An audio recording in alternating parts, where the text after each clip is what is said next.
Riyo nima? Riyo boshqalar sizni biror bir qilgan ishingizni ko'rishini qalbingiz bilan xohlashingiz, ichingizdan istashingiz nomi riyo bo'ladi.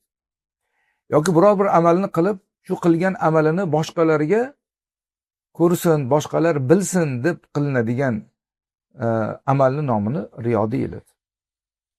Qur'oni Karimda Alloh subhanahu va taolo juda ko'p oyatlarda odamlarga riyo qiladiganlar deb Alloh azza va jalla tanqid qilgan.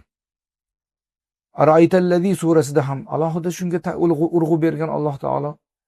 Boshqa Niso surasidagi bir oyatda ham xuddi shu narsani keltirgan. 32-oyatda riyo qilishlikni zarari haqida. Demak, riyo bir amalni qilib, uni keyin boshqalar ko'rishligini xohlashlikni nomini yoki qilmasdan oldin shunaqa niyat qilib olishning nomini riyo deyiladi. Riyoni qo'shnisi bor, sum'a deb ataladi.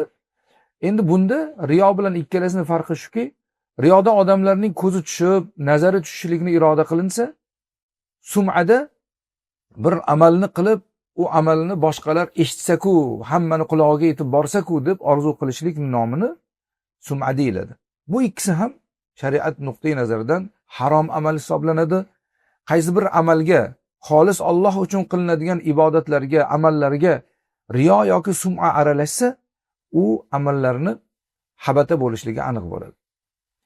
Ana shu riyodan qutulishni yagona yo'li Payg'ambar alayhisolatu vassalomni Jibril hadislarida, hadisu Jibril deb nomlangan mashhur hadisdagi o'sha ihson haqidagi aytgan gaplar.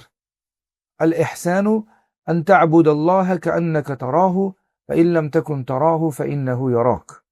Ihson nima deb Jibril Muhammad alayhisalomdan so'raganlarida, Nabiy alayhisalom ihson degani bu sen Alloh azza va jallani ko'rib turgandek ibodat qilishing. Agar sen uni ko'rmayotgan bo'lsang, u seni ko'rib turibdi. Mana shu aqidani ustiga qurilgan amal riyodan, sum'adan xoli bo'ladi. Kibr haqida ham so'ralibdi. Kibrning chegarasi yo'q. Alloh subhanahu va taolo Qur'oni Karimda o'zini ibodatidan kibr qiladiganlarni do'zax azobi bilan bashorat berishligini Qur'onda aytgan. Nabiy alayhisolatu vassalom kimning qalbida xardal donasichalik kibr bo'lsa jannatga kirmasligi haqida Rasululloh alayhisolatu vassalom qat'iy gapirganlar. Shunday ekan, bu narsalardan inson, musulmon shaxs ayniqsa tiyilishi, uni axloqiy, ruhiy va ibodatiy tarafdan vazifasi hisoblanadi. Allohu a'lam bissavob.